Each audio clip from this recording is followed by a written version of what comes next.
young man. Don't go too far. Go on. Yeah, you. Buddy Danny. So everybody, this is Danny. I'm not ready. Too bad. Too bad. I've been here long enough. Danny's been around for a bit, in and out, back in, and he's not ready for this. But give him a hand. I'm going to tell you something about his journey so far.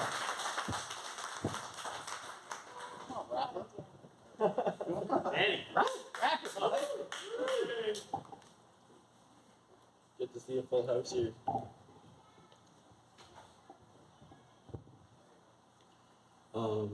Yeah, so I'm Danny. Growing up, I grew up in a Christian home. I was always taught right from wrong. I knew what the right thing to do was, but Satan's always been trying to get into my life, and he always puts little things out there to tempt me to just lead me astray, and a lot of the time I fall for it. And I started my addiction when I was about 12 years old without even really knowing I was getting into it. I got told don't do drugs, but no one ever told me what a drug was. So I started using substance before I even knew what I was doing. By the time I was about 15, I started getting into drinking. By the time I was 17, I started getting into heavier drugs, and I went on about a 3-year using, and I got out of using most of. I thought that I could just get away with smoking weed, and that was clean. And I did that for about 4 years until I met my baby mama, and she got pregnant, and knew I was gonna have a kid. Huh? What's her name? Her name's Aspen, and yeah, so found out she was pregnant, and I was living actually out in Leamington at the time, and I got told either we're moving back to Alberta where our families were, or it was an abortion. So I knew I only had one choice. I was moving back there, and I started dealing drugs to make the money to try and get back, and that sucked me in pretty quickly. Seeing all that money and how quick I could make it, I didn't think about any of the consequences, and got out to Alberta, and I stayed clean for probably about 6 months, and well, it was longer than 6 months, I guess about a year. After we had the kid, I was clean for the first while, and I started having stresses of trying to pay the bills and trying to provide for my kid, and it was really hard to get the means, so I went back to what I knew, and I started dealing again, which led to using again, and got Aspen into drugs as well. Like, she had used before, but I got her back into it, and that just tore the whole relationship apart. It wasn't the best to begin with. We had our struggles, but that really tore us down. And then I split. I left her the apartment and everything, so she had a place for the kid. So I knew the kid was in a house that he had a roof over his head. And I went out to live in my car, and I figured that was the best option for me. And I had just lost a job due to using. I tried to blame everybody else. I even blamed her because her dad was running.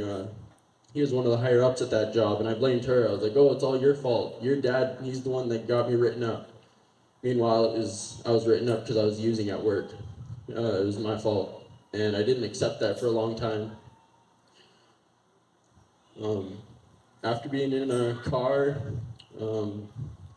my car broke down, and me and Aspen tried working things out, and I slept on a couch in her basement for a few months. It was an abusive relationship, so I would take it in order to see my kid. I had to be able to, I had to clean the house, I had to pay the bills if I wanted to see my kid. So I did that, but I did that in the means of selling drugs, and that's how I made my money. And every time I did, I'd get enough money and I'd think, yeah, I'm making money, but every single time I wasn't making it in the right way, so I'd lose everything and I'd end up down and broke. And it got to a point where I ended up, she drove me out to my parents' place one night because I was just extremely suicidal. And I walked down the driveway and I stood in the middle of a highway. And I had had a couple other occasions in my life where I went, yeah, God's real. Like, he showed himself. Yeah, he's definitely got to be real. But that night I just wanted to die. And I stood in the middle of a highway and the last thing I saw was 2 headlights of a trucker. And I woke up laying in the ditch. I didn't jump out of the way. And that really broke me down. And I was coming down on top of that. And my parents sent me away to BC to a treatment center out there because they just wanted me to get help already. They were sick of seeing their son like this. So I went out there. I was there for about a week and a half. And I walked out because I couldn't do it. I couldn't stay clean. I didn't want to. That led me on a 10-month bender, living homeless in tents on the streets of Abbotsford, BC, where you get robbed every day. I had a couple times people attempted to kill me. I'm lucky to be alive from those. And after that year, I came back and I thought I could clean up on my own. And nonetheless, I got back into stuff, and I got back into the bottle and back into the drugs, and my parents couldn't take it anymore, so I went to a treatment center out there. Went to the first treatment center in a city called Grand Prairie, and I was there for less than a month, and I got kicked out for using again. Tried another facility. I made it there for 4 months, and got kicked out of there for using. And it just was this repetitive thing in my life. I just felt like it was, at that point, I felt like it was my destiny to use drugs. I felt like I didn't have another purpose because I just kept falling into it.